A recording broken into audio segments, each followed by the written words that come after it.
This here is from the Economic Times. It's pretty recent. It's called Star Wars The Acolyte, Why Elon Musk Slammed Lucasfilms Chief and Disney CEO. Details here. Obviously, not a Star Wars publication or anything like that, so it's pretty mainstream news here.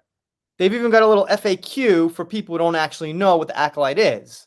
What did Musk say about Kathleen Kennedy on X? Musk said Kathleen Kennedy is scarier than the Death Star, calling her a franchise killer for the Star Wars series, and I agree wholeheartedly, 110%.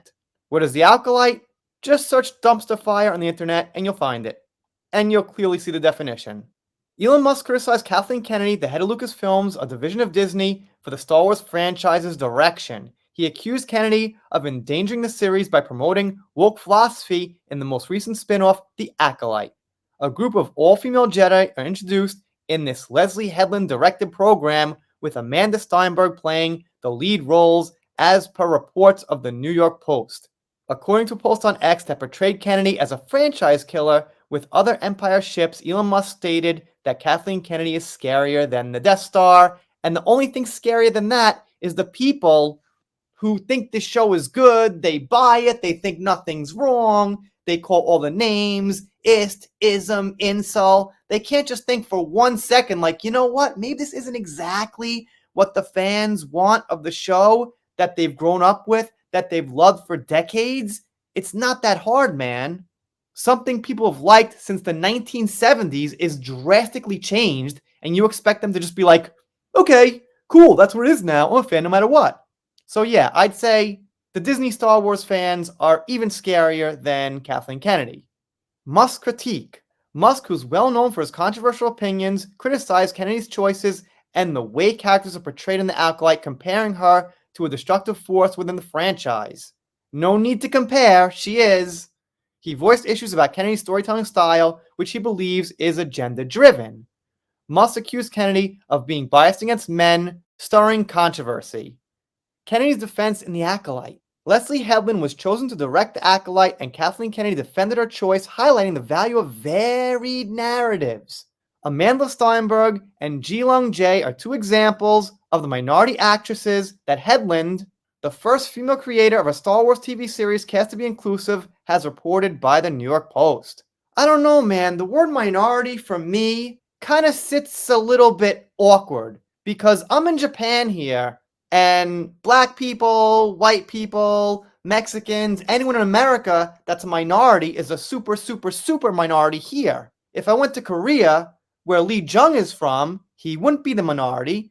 So they really have to start talking from an American point of view here, because the world is not America. And if you run the numbers, a lot of us are minorities compared to Asians. So the whole thing just doesn't work. I think they need a new word already. Just saying. That's from a certain point of view. The show's creator Headland addressed the criticism by making it clear that, contrary to popular belief, the part of The Acolyte does not want to overly emphasize LGBTQ plus themes. Well, look at the show and what's in it and not what you say. You could say anything. You could say what you wanted to do, but that doesn't mean that's what it is. She stressed how dedicated she is to crafting a compelling, diverse story for the Star Wars universe. What do you mean diverse? Star Wars was very diverse. Okay, in the 1970s, sure, it could have used maybe some more human racial diversity, a little bit, fine, but whatever. It was diverse enough.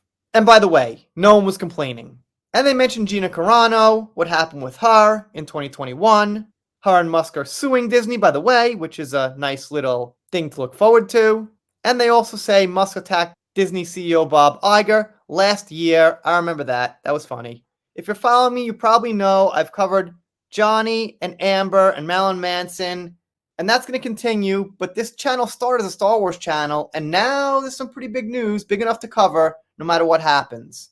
I assume some people in the Johnny fan base who have nothing to do with Star Wars might just be casual fans, might not understand my frustration, but this is the start of it. If you take something from the 1970s and early 80s that had a specific feel, a specific philosophy, and you completely change it to 2024 modern message stuff, it's not going to work so well for most people. But I'm not going to pull punches. This is how I feel about it. And it's similar to the Johnny thing, is what I've been saying, is that Pirates had Johnny Jack Sparrow was a huge part, if not pretty much the movie itself, and removing that is pretty much what happened here in Star Wars. Slightly different, but similar. Anyway, if you're not subscribed here, consider it. If you don't, I'll be sad, but I'll get over it. See you next time.